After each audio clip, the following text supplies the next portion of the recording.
नमस्कार.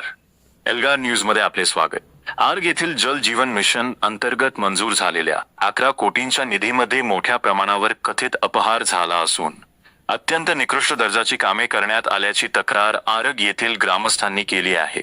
या योजनेचा पूर्णपणे बोजवारा उडाल्यामुळे गावात भीषण पाणी टंचाई निर्माण झाली असून संतप्त ग्रामस्थांच्या शिष्टमंडळाने आज खासदार विशालदादा पाटील यांची भेट घेऊन त्यांना या संपूर्ण प्रकरणाचे सविस्तर निवेदन सादर केले. केंद्र व राज्य सरकारच्या महत्वाकांक्षी जल जीवन मिशन अंतर्गत आर्ग गावासाठी 11 कोटींचा भरीव निधी मंजूर करण्यात आला होता.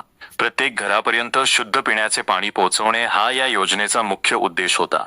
मात्र प्रत्यक्षात कमालीचा अनागोंदी कारभार झाला असून जलवाहिनी टाकण्यासाठी करण्यात आलेले खोदकाम आणि पाईप्सचा दर्जा अत्यंत निकृष्ट आहे. अनेक ठिकाणी कामे अर्धवट स्थितीत सोडून देण्यात आली आहेत. कोट्यवधी रुपये खर्च करूनही ग्रामस्थांना थेंबभर पाणीही मिळालेले नाही. उलट रस्ते उकरून ठेवल्यामुळे नागरिकांना नाहक त्रासाला सामोरे जावे लागत आहे.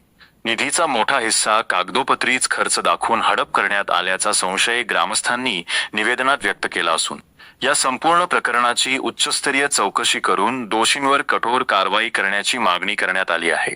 ग्रामस्थांच्या या तक्रारीची गंभीर दखल घेत खासदार विशालदादा पाटील यांनी या प्रकरणाचा तातडीने पाठपुरावा करण्याचे आश्वासन दिले.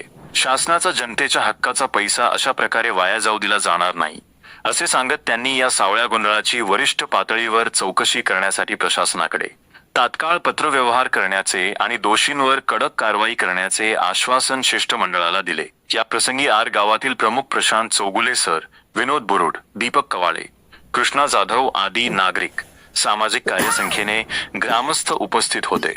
या कथित घोटाळ्याच्या बातमीमुळे संपूर्ण तालुक्यात खळबळ उडाली आहे.